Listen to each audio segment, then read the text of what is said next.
clean energy transition, so massive investment in renewable energy.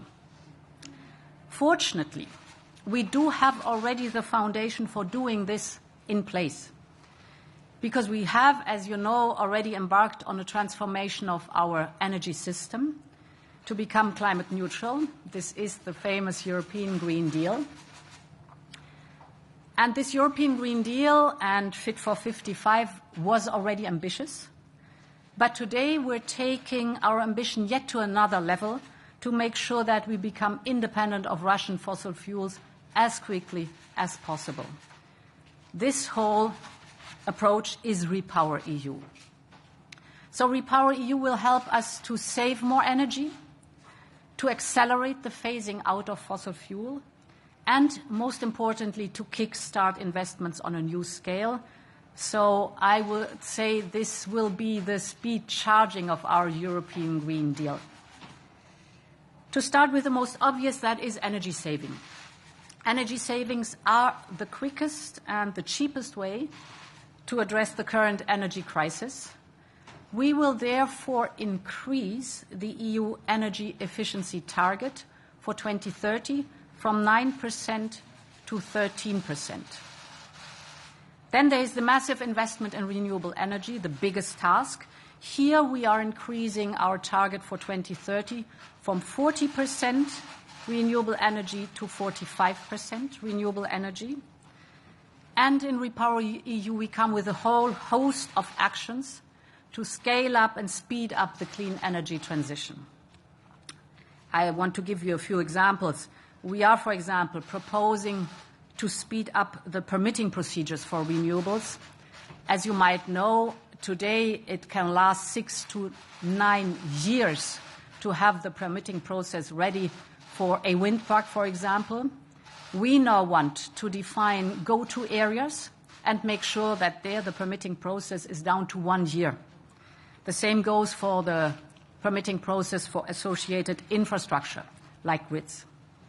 Or another example, we're proposing a solar rooftop obligation for commercial and public buildings as of 2025 and for new residential buildings as of 2029.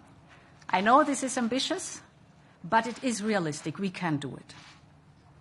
Now, the third part is the look at diversifying away to other suppliers. And here we know that when Europe acts together, it has more clout.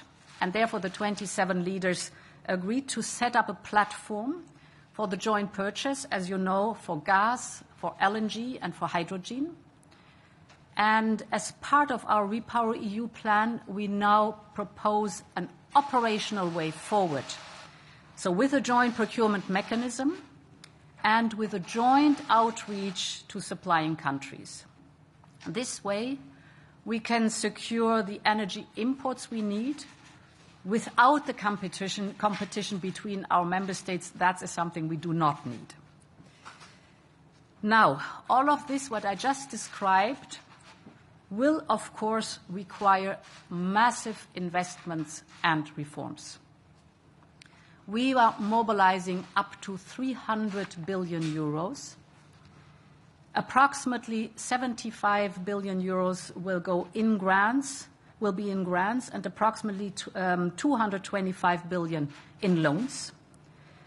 This will include some financing, around about 10 billion euros in missing links for gas and LNG, so that no member state is left in the cold, and up to 2 billion for oil infrastructure in view of stopping the shipment of Russian oil. All the rest of the financing, that's 95% of the overall financing, will go into speeding up and scaling up the clean energy transition. Now, we need to do the same on defense, and that was the second package of today. We all know that the return of warfare to Europe has underlined the effects of years of defense underspending. We have basically lost a decade in defense investment because of all these cuts. However, and that's good news, member states are now reversing this trend. they have announced an additional 200 billion euros in defense spending over the next few years. Now, we must keep the momentum, but more important is not only the money that will be invested, but how it will be invested. And therefore, we must make sure that the money is spent in a coordinated way, that it addresses the capability gaps we obviously have, that Europe has identified, be it in the European Union or in NATO, and that the way of spending strengthens our European defense industrial basis in the long term. So we ask for joint procurement because joint procurement is better, operationally for our armed forces, because this strengthens the interoperability between the armed forces. It's better financially because of the economy of scale. And it's better industrially because it strengthens our industrial basis here in the European Union, and it strengthens our vast network of innovative SMEs.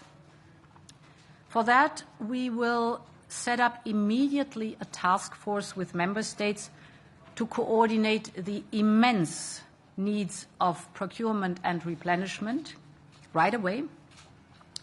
This task force will be accompanied by a financial incentive instrument to purchase jointly. The experience is if you nudge the member states by a financial incentive instrument, it's easier really to go forward together. And finally, in fall, we will propose a regulation to make sure that joint procurement benefits from full VAT exemption. This will strengthen our independence and resilience, and at the same time, it will strengthen NATO too. Finally, my third and last topic, I want to come back to Russia's war on Ukraine. This war is the driver of this acceleration in our efforts to strengthen Europe's resilience. We know that Ukraine is on the front line and defending our European values. We will continue to be by their side throughout this war and when they rebuild their country. And this is the third issue I wanted to inform you about today. We are proposing for Ukraine to top up the significant short-term relief provided until now with a new exceptional macrofinancial assistance to Ukraine of up to 9 billion euros in 2022. This is for the short term, for the relief right now to support the government, budget support. But of course, we need to think about the day after and the wider reconstruction efforts. And here the European Union has a responsibility and the European Union has a strategic interest in leading this reconstruction effort. As you know, the EU leaders invited us to reflect on this at their meeting in Versailles, and that's what we did. And today we come with principles how to build such a facility or such a platform. The reconstruction principles should combine investment and immediately reforms.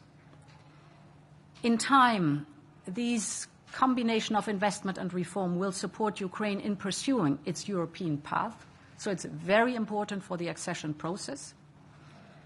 It should be a future-proof plan, fully reflecting the needs identified by Ukraine. The plan would tackle key reforms in areas such as anti-corruption, administrative capacity, the rule of law, the independence of the judiciary, you name it.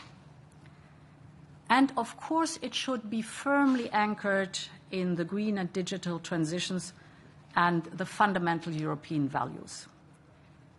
But, of course, the European Union would and should not be the only one contributing to this effort. And this is why we are proposing a reconstruction platform as part of this plan. So a platform jointly led by Ukraine and the European Commission, and bringing thus together the member states with their contribution, bilateral donors, international donors, the international financial institutions, and other like-minded partners. The aim of this platform would be to agree on the direction of travel and to ensure maximum synergies of all efforts. These investments will help Ukraine to emerge stronger and more resilient from the devastation caused by Putin's army.